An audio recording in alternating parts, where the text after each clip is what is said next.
नमस्कार, मैं नेहा तिवारी और आप देख रहे हैं दिवाकर न्यूज। कोरोना से बचने के लिए सरकार के द्वारा गाइडलाइंस, दिशा निर्देश लगातार दिए जा रहे हैं कि आप कैसे प्रिकॉशंस कर सकते हैं, कैसे अपने आप को सुरक्षित रख सकते हैं। लेकिन यदि हम संक्रमित हो भी जाते हैं तो सबसे पहले जरूरी होता है बेहतर उपचार, और उस उपचार के लिए हम डॉक्टर्स के पास जाते हैं, क्योंकि उस समय सबसे बड़ी समस्या यही होती है कि हमें खुद की, अपने परिवार की, सभी की सुरक्षा को ध्यान में रखना होता है।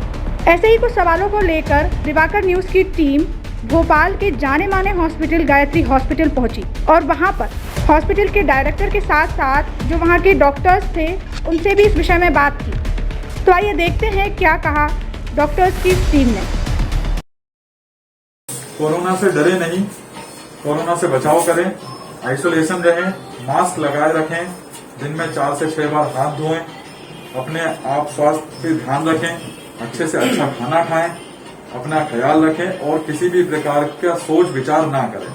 सोच ही एक ऐसी चीज है जिसको आप लड़ सकते हैं, वरना कोरोना से बड़ी चीज से भी लड़ लेंगे। नमस्कार दोस्तों, मेरा सिर्फ इतना कहना है कि अगर नॉर्मल पेशेंट घर पे हैं, बगैर फीवर के, बगैर कफ के, आप डॉक्टर के पास अगर थोड़ी सी भी प्रॉब्लम ना हो तो न आए। हल्का फुल्का बुखार आ सकता है, घबराने की बात नहीं है। अगर आपको ब्रीथिंग मतलब सांस लेने में दिक्कत आ रही है बहुत ज्यादा, काफी दिन से बुखार हो, तो ही आप हॉस्पिटल आए। अननेसेसरी हॉस्पिटल आके आप अपना भी और डॉक्टर का भी मतलब प्रेशर बढ़ता है। इमरजेंसी में बहुत ज्यादा सीरियस हो तो ही हॉस्पिटल आए। घर पे प्रिकॉशन ले, जो अपने डॉक्टर हैं, जो आजकल फैमिली डॉक्टर हैं या जो भी अपनी सलाह देते हैं। नॉर्मल पेरासिटामॉल घर पे रख लें, एजिथ्रोमाइसिन रख लें। घर पे भी जो थोड़ा बहुत आपके पास ऑक्सीजन का अगर किसी चीज का सपोर्ट है तो वो ले लें। न्यूबलाइज करते रहें और स्वस्थ रहें और हाथ सैनिटाइज करते रहें दोनों टाइम। और अपना बस घर से ना निकले, घर पे भी अगर रहें फैमिली के साथ तो थोड़ा सा दूरी बना के रखें। आजकल बहुत ज्यादा इन्फेक्शन है, पड़ोसी से भी आप ज्यादा मिलने ना जाएं। डॉक्टर साहब, हमारे दर्शक जानना चाहते हैं, जो सिटी स्कैन पर जो परसेंटेज ज्यादातर सुनने को मिल रहा है कि 30% इन्फेक्टेड है या 60%, 70%, तो आप इन परसेंटेज जो इन्फेक्टेड पेशेंट्स के लिए या परिवार वालों के लिए क्या बोलना चाहेंगे कि कितना परसेंट ज्यादा घातक है, या हम इतने परसेंट पे ऐसे घर पर भी इलाज कर सकते हैं या हॉस्पिटल लाना जरूरी रहेगा? तो उस परसेंट का क्या क्राइटेरिया है? उसमें ऐसा है कि अगर 10% है, 10 से 12% तक आप घर पे ही ट्रीटमेंट लें, ओपीडी बेस पे ही करते रहें, स्पायरोमीटर एक्सरसाइज करते रहें और जो गवर्नमेंट गाइडलाइन से दवाइयां जो आई हैं वो दवाइयां लेते रहें। एजिथ्रोमाइसिन, डॉक्सी, मेड्रोल, बाकी अन्य दवाइयां भी इसमें जोड़ी गई हैं। लिम्सी का सेवन ज्यादा करें, विटामिन सी लें, चाहे दही में लें, चाहे नारियल में, किसी भी प्रकार का सब में लें। उसके साथ साथ 12 से अगर स्कोर बढ़ता है तो फिर आप उसको डॉक्टर से संपर्क करें, फेफड़े वाले डॉक्टर से तुरंत तत्काल में संपर्क करें। ऑक्सीजन लेवल कम होता है। सीटी स्कैन एक मात्र ऐसी चीज है जिससे हम लोग एक्यूरेसी पता चल पाती है कि मरीज का फेफड़े का स्टेटस कैसा है। वैसे एक्सरे मेन होता है, अगर एक्सरे में जो मेन एक्सरे है, सीटी वैल्यू से ज्यादा इंपॉर्टेंट एक्सरे होता है। एक्सरे देख के डॉक्टर पता लगा सकता है कि निमोनिया। सीटी के बाद भी अननेसेसरी एक्सरे करना ही पड़ेगा, इसलिए मेन एक्सरे है जो कि हर आदमी को कराना चाहिए। अगर लग रहा है कि मुझे फीवर है या तत्काल एक्सरे सबसे पहले कराएं। अच्छा डॉक्टर साहब, ये जानना चाहते हैं कि आम जो लोग हैं, बच्चे भी हैं, फैमिली में जो सदस्य हैं, वो अपनी इम्यूनिटी को कैसे बढ़ाएं? किस माध्यम से? कोई आप टैबलेट सजेस्ट करना चाहते हैं जिससे बच्चे भी ले सकें और बच्चों को भी इन्फेक्शन ना हो और बड़े भी ले सकें? इम्यूनिटी के साथ साथ हाई प्रोटीन डाइट लें बच्चा। सबसे ज्यादा बच्चे हाई प्रोटीन डाइट लें, जैसे पनीर खाएं, एग लें, थोड़ा थोड़ा सा मूंगफली के दाने लें, चने के रसगुल्ले लें, अंकुरित दाने लें, ये सारी चीज लें। इसके साथ साथ लिम्सी लें, विटामिन सी जरूर लें, इसके साथ जिंक ले लें, इससे इम्यूनिटी होगी। आलोम विलोम करें, बच्चों को खेलने कूदने, अकेले में मगर खेलने कूदने, अकेले में किसी से मिला जुला ना हो, ऐसा प्रकार की चीजें करनी पड़ेगी। ऐसी कोई टैबलेट जो रेगुलर खा करके हम अपनी इम्यूनिटी मेंटेन? विटामिन सी ज्यादा लें, विटामिन सी का मल्टीविटामिन लें, इससे ही हमारी इम्यूनिटी बढ़ेगी। और घर पे अंकुरित जो छोटे बच्चे भी, बड़े भी। मॉर्निंग का वॉक। और कोई संदेश जो आप देश में देना चाहते हैं?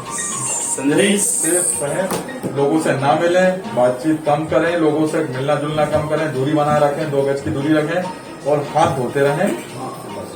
गाड़ी जो नहीं है विपदा बहुत दिन बाद नहीं, मतलब काफी दिन की नहीं है, बस अपना संयम रखें बहुत दिन बाद बहुत अच्छे दिन आने वाले हैं। यदि सामान्य तौर पे मरीज को खांसी, बुखार या सर्दी जुकाम होता है तो प्राइमरी हेल्थ केयर पे जाए, डॉक्टर से संपर्क करे और प्राइमरी दवा ले, RT-PCR की जांच कराए, कोविड टेस्ट कराए या रैपिड एंटीजन कराए और जहां अवेलेबल हो या जरूरत हो जब डॉक्टर बोले तभी अपने को CT स्कैन कराना है। पहली बात तो कोरोना का नाम सुन के कोई भी पैनिक न हो। यदि किसी को सामान्य तौर पे ही सर्दी या खांसी या बुखार रहता है, उसी दिन अपने आसपास जो भी डॉक्टर मिले, PSCD मिले, उसी दिन से ट्रीटमेंट शुरू करना है। मेरे को ये बात देखने की मिली है कि अगर बुखार या खांसी होती है तो सामान्य आदमी ये सोचता है मेरे को कोरोना नहीं हुआ है। वो सब आते अगर हमारे पास OPD में आते तो बोलते डॉक्टर साहब हमको कोरोना नहीं हुआ, आपको बस सिंपल बुखार की दवा लिखी।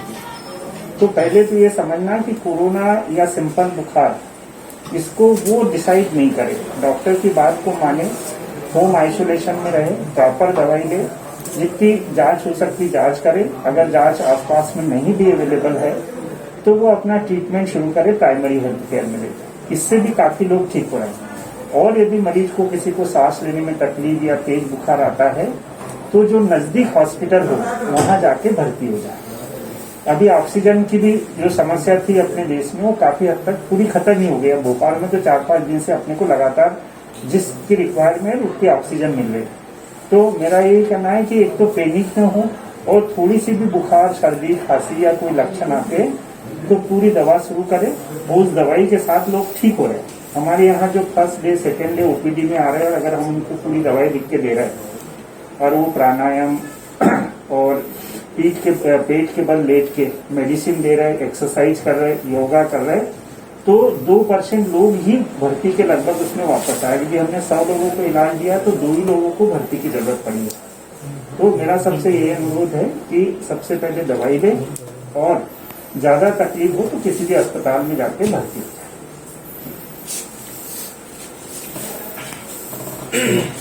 एक मिनट अब थोड़ा पहले बहुत बहुत धन्यवाद डॉक्टर साहब का। बहुत ही अच्छा संदेश दिया हमारे जनमानस के लिए। और डॉक्टर साहब, जैसा कि आपने बताया कि ऑक्सीजन की लगभग भोपाल में कमी हो गई है और रेगुलर मिलने लगा, ये बहुत ही सुखद खबर है। निश्चित तौर पर हमारे हॉस्पिटल में ऑक्सीजन की अवेलेबिलिटी प्रॉपर 100% हो रही है। क्या अभी भी इसमें कमी है? नहीं, इसमें अब किसी तरह की कमी नहीं हो रही। जितने हमको चाहिए बराबर ऑक्सीजन आ रही है। इसमें प्रशासन भी मदद कर रहा है। प्रशासन भी हमको बीच बीच में फोन करके पूछते हैं कि ऑक्सीजन से संबंधित कोई समस्या तो नहीं है।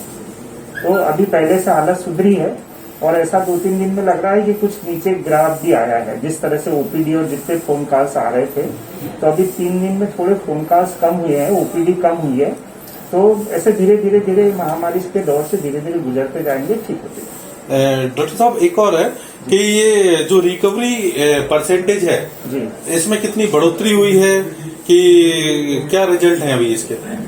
नहीं, देखिए, अगर टाइम पे ट्रीटमेंट हो जाता है और टाइम पे ट्रीटमेंट ले जाते हैं तो उसमें डेथ रेट तो बहुत कम है। जो पेशेंट बहुत लापरवाही करते या टाइम से नहीं पहुंच पाते अस्पताल में, क्रिटिकल हो जाते तो उसके बाद ही डेथ होने की संभावना रहती है। लेकिन ये कोरोना जो अभी सेकंड कोरोना है, ये कहते हैं सडनली अटैक करता है कम टाइम में, तो कितना टाइम रहता है पेशेंट के बाद कि 2 दिन 3 दिन कि उसके पहले पहुंच जाना चाहिए हॉस्पिटल? अगर उनको बुखार 24 घंटे लगातार रह रहा है, बुखार उतर नहीं रहा, 10-12 घंटे में भी मान के चलो कि बुखार 100 आया, फिर 101 हुआ, 102 हुआ, तो उस स्थिति में पेशेंट को घर नहीं रखना चाहिए, तुरंत हॉस्पिटल में रहना चाहिए, डॉक्टर से संपर्क करना चाहिए। 2-3 दिन जो घर में बुखार के साथ गुजार रहे हैं वही जाके आगे क्रिटिकल हो रहे हैं। जी, बहुत बहुत धन्यवाद डॉक्टर साहब का। अब हमारे बीच उपस्थित हैं चंदन राज जी। डॉक्टर चंदन राज जी अपने संदेश देंगे कि हम कैसे अपने आप को स्वस्थ बना सकते हैं और अपनी इम्यूनिटी बढ़ा करके परिवार की रक्षा कर सकते हैं। डॉक्टर चंदन राज जी।